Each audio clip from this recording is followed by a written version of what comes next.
This is FriendQuest. Hey, did anybody see those nudes of me that leaked? I mean, if you guys missed it, I got them all saved on my hard drive. So don't you worry. They'll be uploaded to the Fappening website very soon. There's a Fappening website. Of course there is. What am I thinking? Oh man. Yeah, you know, like I don't. Okay, look. Okay, look. Okay, I'm looking. Look, so it's not right to hack into somebody's phone or to hack somebody's private property, basically, and steal, you know, pictures of them. But the name, the word fappening is freaking genius. Oh yeah, it was amazing. They saw it and went for it. Yeah, like I do not advocate how that happened, but at least there's the tiniest of the silver linings. I mean, other than seeing pretty people, I guess. But the creation of the word the fappening is just so so good. It's hilarious. Because I think I was like I had like heard something about it going on, and I was like, oh man, like, you know, here we go, whatever. And then I'm like playing games online, and I was like playing Dota 2 or something, and like one of the buddies I was playing with was like, all right, so they're calling it the fappening, and I just was like, oh my god, it's genius. They did the right thing. You know what? I think we're gonna be okay. We're gonna be okay as a species. What? Yes, I know there's terrible people who, like, you know, hack into other people's phones, but at the very least, we got the fappening. Hey, they got my nudes. The crazy thing is, like, when you're shooting, like, they were hard to take, because it's hard to stand still when you're doing a panorama like that. You know, like, for framing. You get one of those, you get one of the Street View cars. For the Google Street View. Yeah. Oh man. Have you ever gone through Street View just to kind of like look around like a neighborhood or something like that, and then like have you ever like stumbled upon something silly? I've never just like naturally found any of those things, but I've been in threads on the internet where people like post those funny pictures. Right. In England. Okay, if you remember during the Wayne's World movie, they made a joke that they were going to England. Oh yeah. And then they make a joke in the movie. They're like, "Are we just gonna get people to wear wigs and pretend to be us in England?" You know, and that's literally what happens in the movie. Is they like just show like the backs of Wayne and Garth in England, you know, so you can tell it's not actually Dana Carvey, you know. And they're just like pointing at like you know whatever landmarks. But there's a Google Car Street View of two people dressed up like Wayne and Garth in England, like on the streets. No shit. It's hilarious. That's it's amazing. Terrific. I had an old computer and I had the coordinates like saved, so I could just pull it up and look at it. And yeah, it's just anytime you needed to pick me up. Yeah. You're like, oh god. You okay? Yeah, I just had a little tickle in my throat. Yeah, you know what really takes care of that? Sparkling water in a can. Oh, I should get some. Yeah. That sounds great. Oh, freaking. Whoop. Dropping my phone. Do you take so much damage in this fight? It is ridiculous. There's another Street View thing of a bunch of kids LARPing. Oh. Which is, it's, you know, do what you want. But that's just a funny thing to see. Like, they're I don't know. It's funny to look at. You know, you take a lot of damage in this boss fight, but it's also really a stupid boss fight. He just, like, pops out of these little, like, whack-a-mole holes. Right, and he hit him with a hammer. And he just, like, hangs out. He's like, hey, how's it going? What you thinking about? Human stuff? Oh, I went and watched the Crack Fox today. Oh, the Crack Fox is so good. Yeah. Oh, there was one thing that really got me, and I can't remember it Bloody though. wise.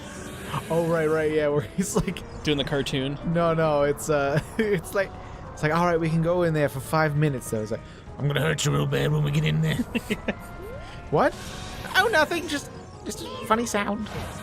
Love when he's describing his Oh, diet. son of a. What have you been eating? Toothpaste, Head and Shoulders, shit, great big pieces of shit. Oh man. Oh, the mighty Boosh. It's a great show. Yeah, Great show. that's a good time. Another good show that anytime I say the word Boosh reminds me of is Frisky Dingo. Oh man, I didn't like. I got. Did you not like Frisky Dingo? Well, I like didn't watch it, and then like. Oh damn! Oh damn! That motherfucker just like he drogoned me.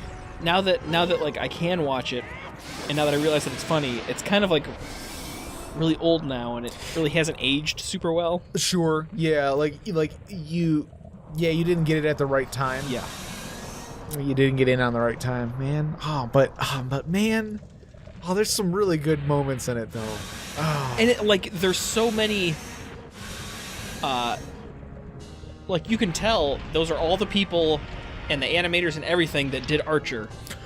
Okay, yeah, I think that probably is what really does it, is because it's like it is sort of like the precursor to Archer in some way. Like Pam is in it.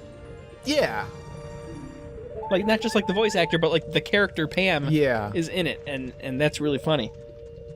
So yeah, like it is sort of just like, oh, well, I guess I could just be watching Archer. Yeah, it's very similar to like how Beavis and Butthead had Hank Hill in it. Yeah. Right, yeah.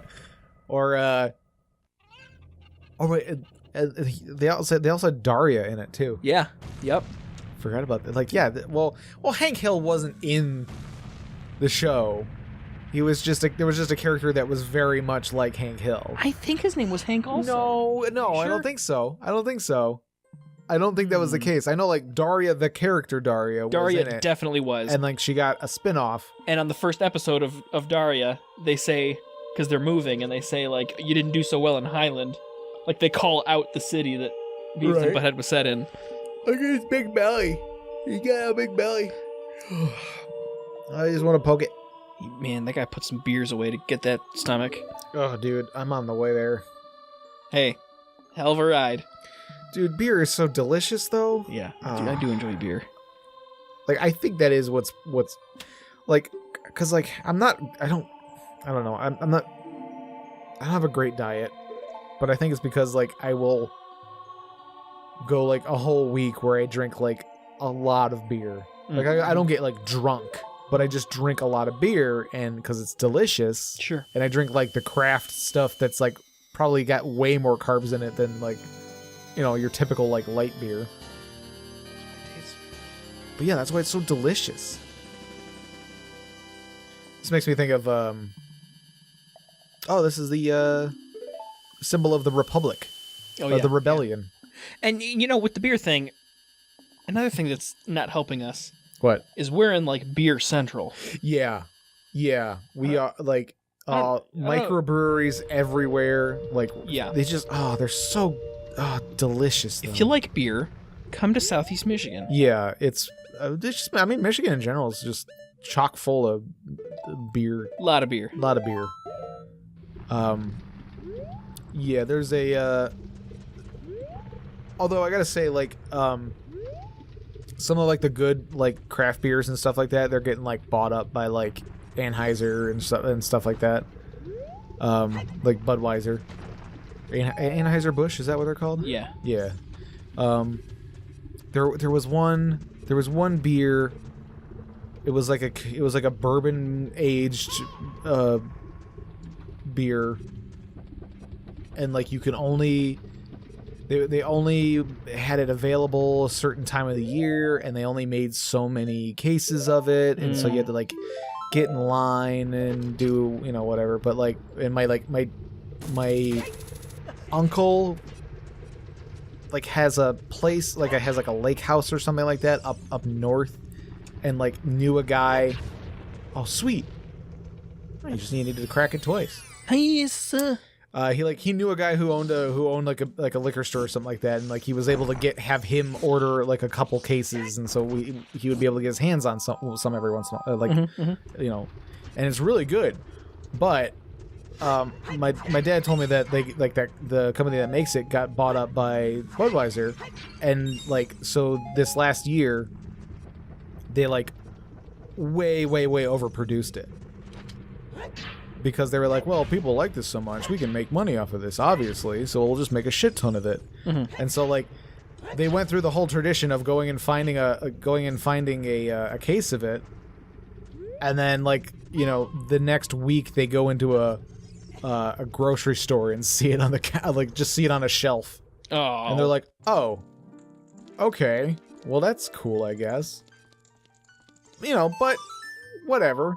It's still good beer. Like, you know, I guess it's not like a bad thing. It's just sort of like it kind of, you know, there's always a little like sort of like a mystique and like to it. Like it's like, oh man, you can only get you can only get a barrel of this once a year. And like the townsfolk come out of their you know their huts and everybody joins in the festivities as they crack open, you know, the keg and everybody gets like a half a glass and they enjoy it and have a good time. Our friend, Mr. Nelson. You know he brews. Oh. Did you know that? Oh yeah. Okay. So like when he first got into it, I'm so glowy. You know, we would brew a lot of stuff. Like, he got into it hard right away. So he and I did a brew that was what was it? It was a milk stout. Mm-hmm. It was a chocolate milk stout. Chocolate milk. So lots of malt and chocolate grains and like the milk stuff to it. So it was like creamy and chocolatey, but it was a real heavy stout too. It was real good, a real good winter beer. I like the heavy beers. Oh yeah. So like I remember like. By the way, if you brew yourself, it is so cheap. You get like some of the right tools and like just buying your materials and stuff, because like, you know, your tools you can use over and over again, and it's pretty simple stuff. But like, you buy your materials and your yield, it comes out to like $1 a bottle. Like for these beers, like I spent $40 on the ingredients, and we got like 50 bottles out of it. Well, damn. Yeah, it was great. So, and I remember like having like these couple of cases of like the beer we made in my basement, and like it had that mystique of like basement beer. I have 50 of them. Right. You know, and then it will be gone forever. And it was like a year or two before I got to the last one. And, you know, they don't age anymore once you bottle them. But, man, for some reason, like, that last bottle that I, like, saved for, like, a year and a half later, my God, was it good. Good God. It was so rich and matured and... Yeah, I always think about, getting into something like, brewing beer, or I kind of always wanted to make cheese. Ooh. Like, making your own cheese. And, like, different cheese has, like, different ways of making it, because I know... Oh, I can't remember exactly how it goes, but there's, like, you do one method, and, like, you make this cheese, and then you take the whey, like, the leftover, like, liquid, basically. Yeah. And then you make more cheese out of that. I think that's how you make mozzarella, actually. Ooh. I forget what the first cheese you make is, but like after you make this one cheese, and then the second cheese you make is like the mozzarella. Oh, that sounds awesome. Oh hey, look at this. Oh yeah, this is the way out. What do we do? Where do we go? What do we do? Navi, what do you want me to do? Arctic wind is blowing from Zora's River. Do you feel it? Okay, cool. Oh, you can feel it inside of a mountain. Great job. Right, yeah. Like, how the heck do you feel that? Yeah, like... That's a hell of a wind. So when you make beer, you start with, like, your oats. Look who it is. You take, like, your oats and, like, your grains and stuff, Mm-hmm. and you essentially make a gigantic tea bag, and then you like boil it and like steep it into this, into the water. It's like beer is essentially like making tea. Right. In the beginning. It's like brewing. Yeah. So, Yeah, it's a brew. but then like you do your brew and like you pull it out, and it's like now you've got this huge tea bag of like these oats and grains that are really good. They have like these great flavors. Tea bag. Tea bag. So you can like take these oats and grains and stuff, and like he made cookies with them. Oh yeah, And like they were like beer oat cookies, and they were like super good. Delicious. Or you could use it to like make bread or all sorts of other stuff. Sorts of fancy treats. So good. Yeah, man. God, now I want a beer. Actually, he just after we were over at his house the other day, the next morning he texted and he's like, "Hey, I've got a bunch of spare time coming up, and I've got like all this like open." Like the buckets and stuff that you used to like ferment and everything that has to sit there for months. Oh, right. He's like, I've got all that stuff open. Like, if you guys want to brew anything, like, this is a really good time to start some brews. Yeah, I mean, like, if you got the equipment and, like, and stuff takes time, you might as well be, using it, Yeah, and I've told him a bunch of times, like, oh, maybe I'll buy all my own equipment and stuff. And he's like, don't. I use it all once, and then, like, I get a bunch of batches out of it, and then it sits, like, for the rest of the year. I'm not using the stuff. He's like, just come use my stuff. I don't care. That's true, because, yeah, you do a big batch, and then you got a bunch of beer for a while, and you're like, I'm, like, I don't, like, really want to start a whole new batch, and, like, because I might not be done with this by the time it's done. Then he started kegging his stuff. Okay. And, oh my god, that's dangerous. We just go to his house, and he's just always got kegs of his own delicious beer. Delicious.